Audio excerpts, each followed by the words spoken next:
Hi everyone, this is Stock Options. So what we have here is our entry-level coffee machine and coffee grinder. So let's start with our coffee grinder. So as you can see here, it has a 250 grams that can put in our bean cup. The grind settings is from coarse to fine.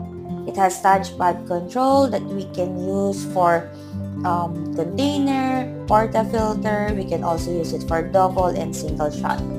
So, as you can see here, we have this container. It comes with brush and this porta holder. We just need to plug it here. So, what's a good thing about this coffee grinder is when we are grinding coffee, we can just leave it here, the porta filter, and we can do anything what we want.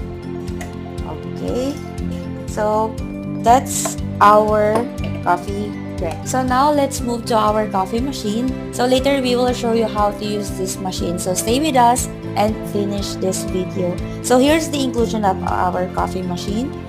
We have portafilter for single and double shot. We have scoop. We have case tamper.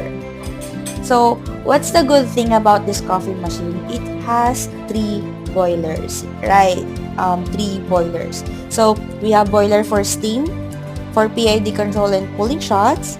We also have boiler for hot water. So hindi sila nag-aagawan sa isang boiler lang, guys, because we have 3 boiler for this specific coffee machine. And another good thing is it comes with 2 pump. So as you can see, we can use this water tank. So some coffee machine, meron talaga silang water pump, right? But the good news is we can use this water tank. We can also use this pipe. So it has 2 pumps. Okay, so later we will show you about that. So it has 2,750 watts. It has stainless steel body. The pump pressure is 15 bar. Steam pump pressure is 5 bar. So you can see here, this is the PID control. The water tank has 1.8 liters. The pressure gauge, the on and off button. Okay, so now we are here at the back of our coffee machine. So like what I mentioned earlier, we have 3 boilers for our steaming, PID control or cooling shots, and hot water. So here, guys, like what I've said, we have 2 pumps.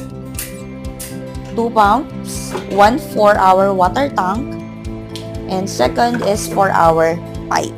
So let me show you how to plug it or how to use this one. We just have to press it, remove the cover, and plug the pipe. After that, make sure that you have this container with water. You just have to dip it, and that's it. We can now use our coffee machine. So that's a good thing about this espresso machine, no? Aside from water tank, that I think this is very common in some coffee machine na good for home use and small business. Water tank lang yung magagamit mo. So, ang nangyayari is, it's a very hassle sometimes that you have to make sure na i-monitor natin if may water pa tayo sa tank. Even though this coffee machine, it blinks naman, it gives us warning if wala na tayong tubig sa tank. But, if you have this pipe or second pump, hindi ka na magwo-worry if wala ka ng tubig sa tank. Kasi, ang gagawin mo na lang is to make sure that you have jug na may water. You only need to do is to replace the jug kasi monitor mo na if wala ka ng tubig.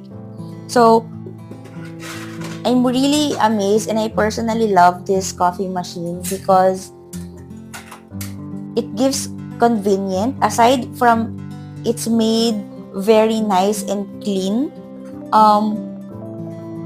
you don't need to worry about the water na. So, it's really good because it has 2 pumps, 3 boilers, all the things that you needed is here na. So, other coffee machine, they need to buy pump. just to make sure na aside from water tank, they have pump pa. Pero this one, all-in-one na, you have the water tank, you have the pipe, so you can use this coffee machine anywhere and anytime you want without worrying about the water. Okay? So that's it.